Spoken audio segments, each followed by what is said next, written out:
ntimwibagire gufyonda kuri subscribe no kubisangiza abagenzi banyu. Bana natwe mu ncamake y'amakuru agezweho mu gihugu c'u Burundi.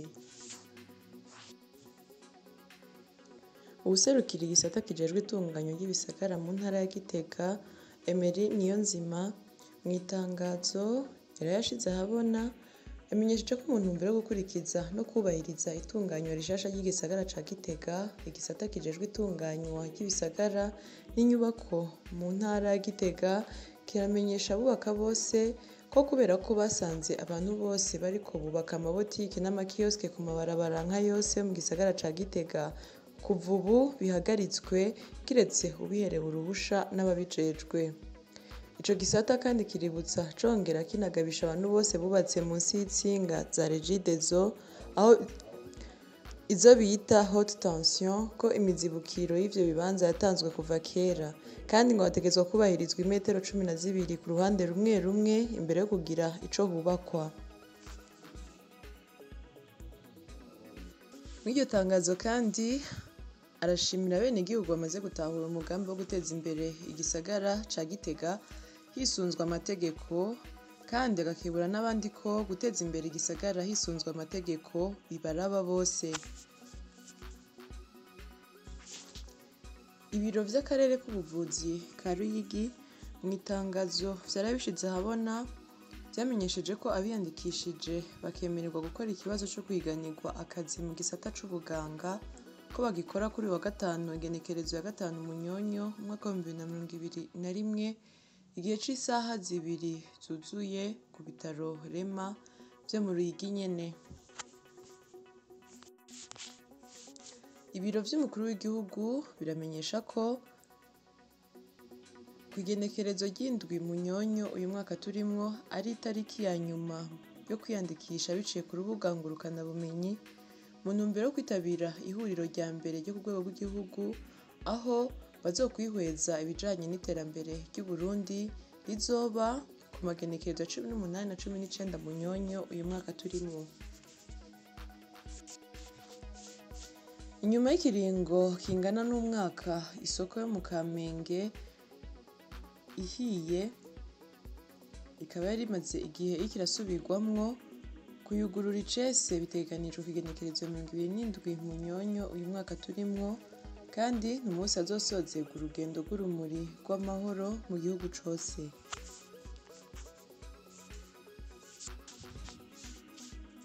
Ikigo KitHub ifadikanije n'ishirahamwe Glocalia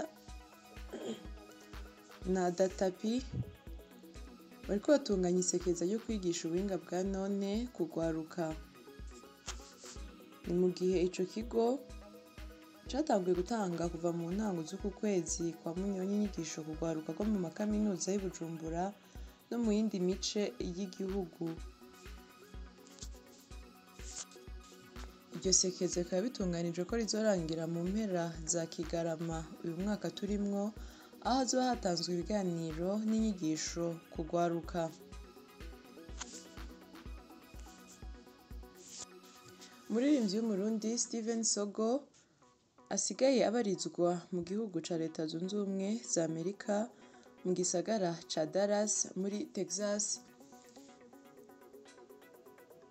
yasohoye alubumu yiwe yise Mbali Sana inyuma y'imyaka myinshi atari mu Burundi, kandi nyuma y'igihe ataraherutse gusohora alubumu.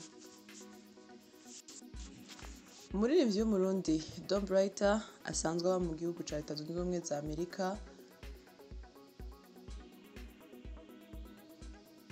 azogaragara mu giteramo kizobera i Phoenix muri Arizona muri Leta Zunze Ubumwe za Amerika hamwe na Eddie Kenzo.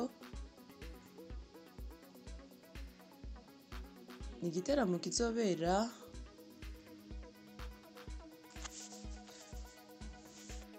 ahitwa Blaze Lounge kw'igenekerezo ya 13 Munyonyo uyu mwaka turimwo igihe c'isaha 2 z'ijoro. Abdul Kasim arongoye umugambwe UPD Zigamibanga ashikiriza ko naho uwo mugambi utari kuraboneka cane ku rubuga uticaye, ngo bariko barakorera mu manama y'amakomite y'umugambwe kandi ngo bariko barategura urutonde rw'ivyo bazoshikiriza mu mwaka w'2025. Ariko ngo uburyo bw'amafaranga ni imwe mu ntambamyi zituma kandi uwo mugambwe utaboneka cane ku rubuga.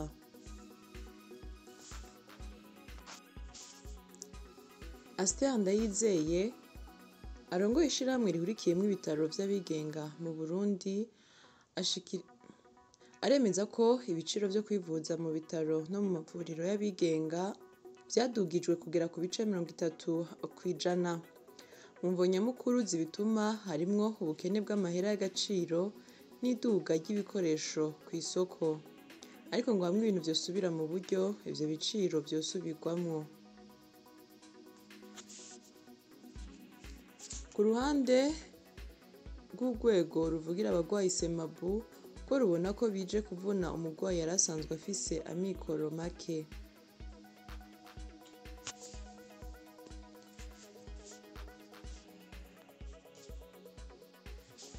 Mu kiganiro n'abamenyeshamakuru mu ntara ya Ngozi kuri uyu wa kane, Pierre Claver Ndayicariye arongoye umugwi ujejwe kumenya ukuri no kunywanisha abarundi Sever yashikirije ko uwo mwaka uwo mugwi waronse inyandiko z'inzego za leta zitandukanye zatumye bigaragara ko abakoze ubwicanyi bwo mu mwaka w'1972 bari bagize integuro idasanzwe. Ngo mu ntara 11 bamaze gukoreramwo ngo bamaze kuzura ibisigarira vy'abishwe birenga 200,000. Muri quartier Kigoma iri ku mugwa mukuru w'intara ya Karusi hari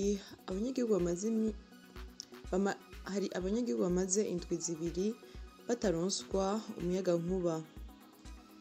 Urongoye ishirahamwe Regidezo rijejwe gutanga umuyagankuba n'amazi mu ntara ya Karusi we asigura ko vyavuye ku cuma gitanga umuyagankuba transformateur capfuye bisaba ko gisubirizwa, kandi mu co gisubiriza cabonetse.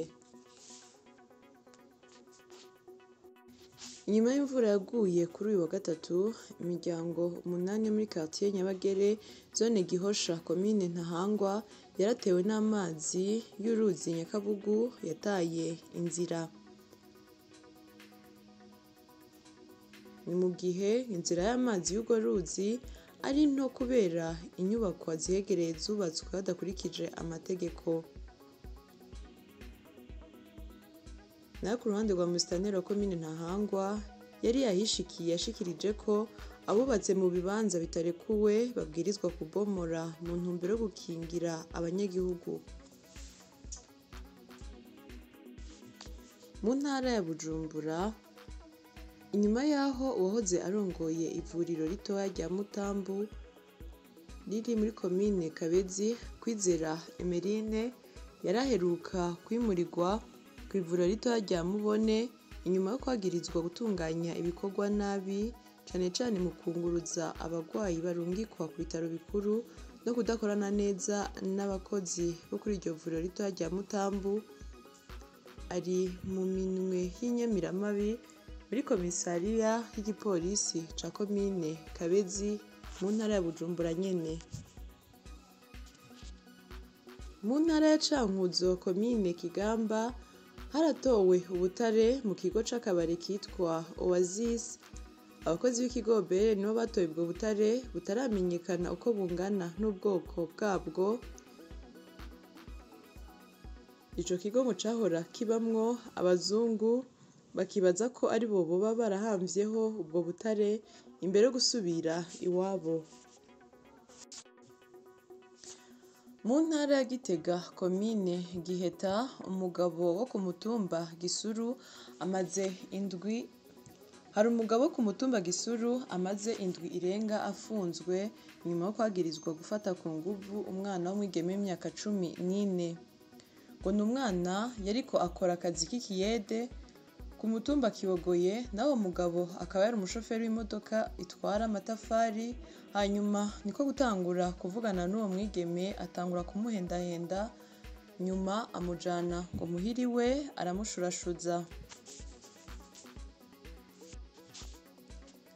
Mu ntara ya Mwaro, komine Nyabihanga, umwigeme azwi ku izina rya Jeannette Iradukunda w'imyaka 22 wo ku mutumba Gatwe basanze ku muhingamo kuri wa gatatu igenekerezo rya 3 Munyonyo yiyahuje umugozi mu nzu y'abavyeyi biwe, kandi icatumye yiyahura ntikiramenyekana, ariko amatohoza akaba yaratanguye.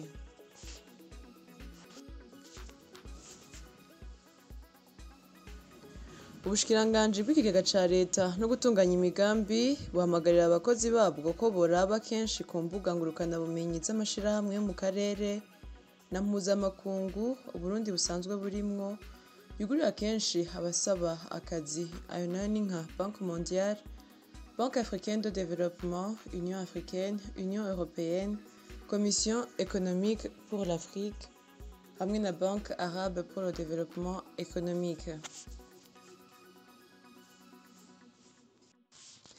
Dutandukira amakuru y'inkino. Umumenyereza mukuru w'intamba mu rugamba Jimmy Ndayizeye yashize ahabona abakinyi 22 azokwifashisha mu nkino zibiri za kivandimwe zizohuza Uburundi na Comores hamwe n'Uburundi na Myanmar.